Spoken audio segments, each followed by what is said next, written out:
what I kind of wanted to cover is like, even once, again, this is something I used to kind of do a lot more when I was vocal production styles go in kind of fashions.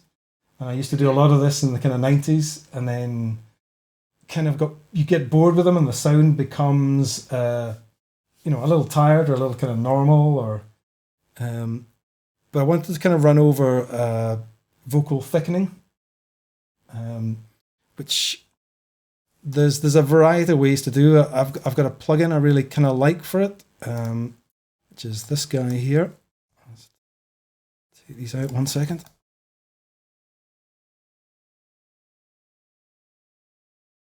And it's the Octavoice by Eventide. The way one of the kind of traditional thickening methods is where you take the vocal and you effectively make a whole bunch of, if you like, clones or parallels or copies of them, and then you are pitch shifting them left and right, but just a little bit, you know, 3 here, -3 there, swapping over the next one, 6, -6. You can kind of see it here, and pulling them off a little bit in terms of time, so they're not exactly at the same time. So effectively, what you're getting is almost like a kind of, almost a little bit like a kind of chorusing. You stole my heart in a heist, and I never put up a fight, 'cause you promised not to break it. But it, you know, if you were to try and do that with a simple chorus, it starts just sounding like a chorus for me. It starts sounding too much like an effect. Obviously, if you don't have, you know, not saying everybody should run out and buy this, the Waves doubler, you know, that's a really, really good sort of alternative. And in fact, it's probably what most people would probably use. But that involves you setting up, so you're just taking a copy of the main vocal, and you're kind of bringing them, you know, you're just taking a chunk from up here, and you're just kind of dragging and copying down. And then you're setting up an instance of doubler on each one.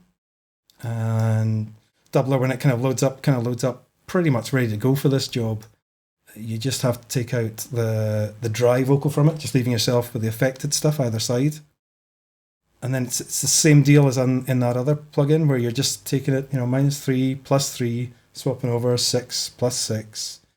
You know, the numbers in the sense are, you know, you can go for prime numbers 3, 5, and 7, but it's about balancing them plus and minus either side. And even if you don't want, you know, you're like that, yeah, I hear you, Dave, but I don't have any of these plugins. You know, like, then you can always, I mean, I'm pretty sure just about every single program now will have a pitch shifter in it. So you could just take that same vocal, and rather than running it through that plugin, you can, you know, Logic's own pitch shifter. I mean, it's not pretty, it's not sexy, but it kind of works. You just make sure it's just like, you know, -3%. You create another one. You can kind of just create a double. Pull this down again. And then you just create 3 there. So, you know, it's gonna take up more tracks, but these days that's not really an issue. The only thing to remember, if you're doing it with your own DAWs kind of one, is you just need to remember to pan these tracks left and right. And essentially, you'll be setting up the same thing. It's you know, it's a longer way to get to the same end. You're just creating this pitch shifted vocal either side, and I would throw in a little bit of track delay to each, just so they're not all hitting on the same time. But I'll play just to kind of show you what it kind of sounds like.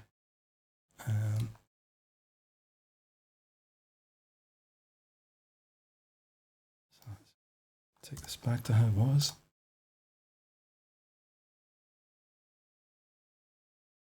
You took me home in the night.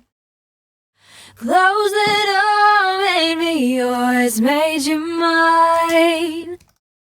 And it just, if you hear with the kind of the main vocal, I've got this as a kind of element coming in on the it's like a kind of double verse at the start, and you can just. Now I'm standing with the pieces in each hand. You took me home in the night. Closed the door, made me yours, made you mine. So you just, for me, it's just about keeping it subtle. There's nothing to stop you taking this group you've created or this effect you're adding onto it and really kind of pushing it. You took me home in the night. Closed the door, made me yours, made you mine. You stole. It's just going to be a question of taste there. Right. But it's going to make your vocal feel a little bit more 3D. It's going to make it feel more supported. It originally actually was a trick before vocal tuning was really a thing.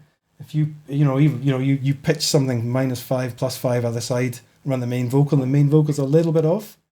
The fact that there's these vocals covering the singer either side, the ear actually picks out the bit that's right, and it came about as a kind of early form of kind of processing to hide a bit of pitchiness as well.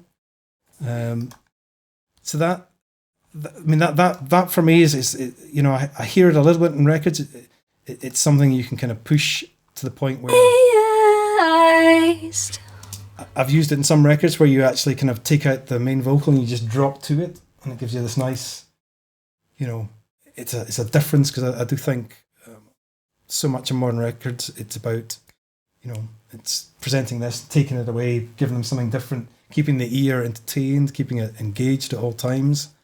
And it's, if you push it too hard, a lot of people start going, it sounds a bit like a chorusy thing, but you can even hear it. I've got this automated to kind of kick in a little bit more at the chorus.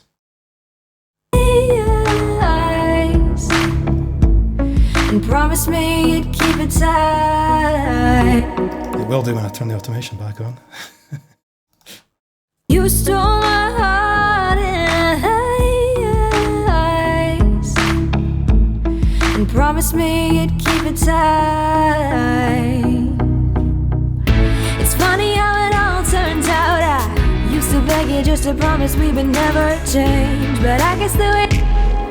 So I mean that this as a kind of as an effect what you've created out of these audio tracks. It's something that I would always recommend moving dynamically as well within a track, be it for interest or to bring focus. It also means that if lyrically or emotionally in a point of a track, you kind of need an intimate sound. It's the kind of thing that's running in the back of people's heads when they're listening, not even noticing if you got it really subtle. But when you take it away, suddenly the ear notices the removal more than the addition, and you're drawn into the track a little bit more. For me, it's kind of a mainstay of working. I got out of the habit of doing it because I got a little bit bored with it, and I was doing a lot of kind of tracks for people who just wanted to be raw and just really, really natural, like really know as few effects as possible, and I kind of really enjoyed that for a while. But I've kind of got back into this, and even on those kind of types of tracks, you can use these type of techniques, and as long as you don't push it, you're going to help it. You're just going to, even the singer would hardly notice, but it does make a difference, even tiny, tiny amounts.